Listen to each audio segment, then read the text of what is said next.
Welcome to Samba Samba. Enjoy the video. You start by powering the Samsung down and removing any case. You need unobstructed access. Once done, remove the SIM tray and loosen the back cover.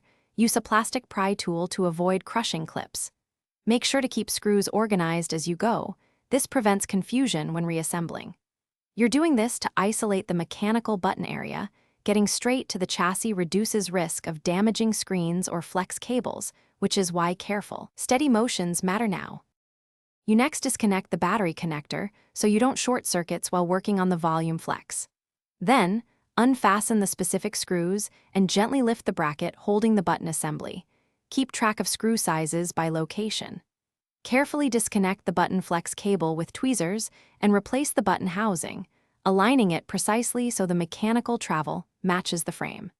Make sure any adhesive or foam pads are positioned to maintain tactile feel. Proper placement restores normal. You now reverse the teardown. Reconnect the volume flex and battery, secure brackets with their original screws, and snap the back cover into place. Once reassembled, boot the phone and test volume up, down, and mute in settings, and during a call so you confirm both hardware and software response. If the buttons feel soft or unresponsive, try a soft reset and reseat the flex. If behavior persists but hardware looks correct, consider a factory reset as a last step after backing up your data. Thanks for watching.